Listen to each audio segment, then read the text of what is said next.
तो Allahabad railway station पर हुई भगदड़ में मरने वालों की संख्या जो अब तक जानकारी के मुताबिक 36 है। हादसे में मारे गए 32 लोगों की पहचान हो गई है, जबकि 80 से ज्यादा लोग गंभीर रूप से जख्मी हैं।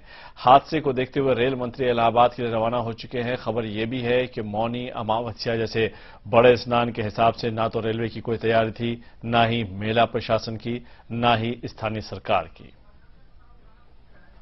माना जाता है, परंपरा को मानने वाले जानते हैं कि इसमें करोड़ों श्रद्धालु उमड़ते हैं। देश दुनिया से भक्त आस्था की डुबकी लगाने आते हैं, लेकिन कुंभ मेला को संभालने वाले और रेलवे शायद इससे अनजान है। तभी तो करोड़ों लोगों की आमद के बावजूद व्यवस्था में इस तरह के इंतजाम नहीं किए गए।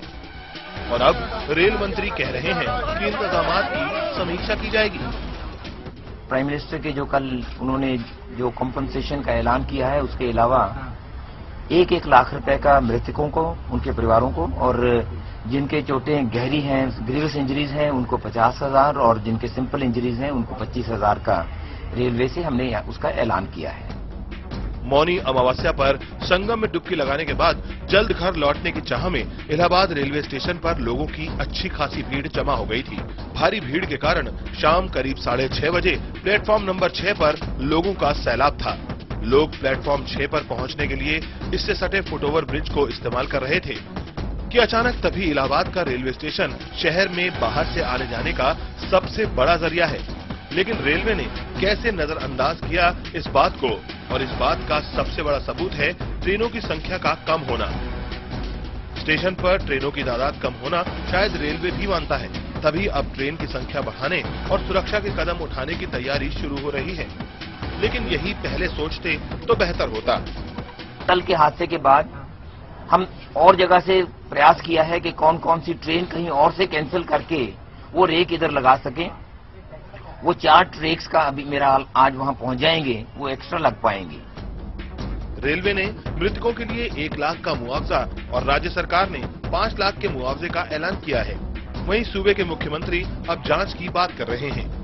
जांच का निर्णय लिया है, क्योंकि जांच हर पहलू पे होगी और जांच के बाद ही कुछ कह पाना होगा। अभी उससे पहले कुछ टिप्पणी करना या किसी पे दोष डालना ये ठीक नहीं है।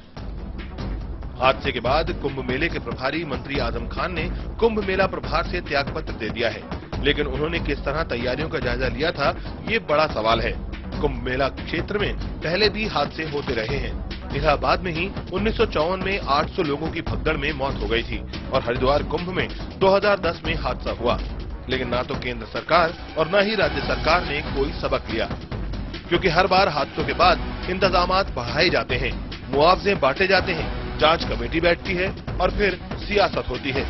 बस इससे आगे हम नहीं बढ़ पाते और फिर अगला हादसा सरकारों की नींद तोड़ता है। समय के लिए दिल्ली से अनामिका रत्ना के साथ सैफई से दिनेश शाक्य।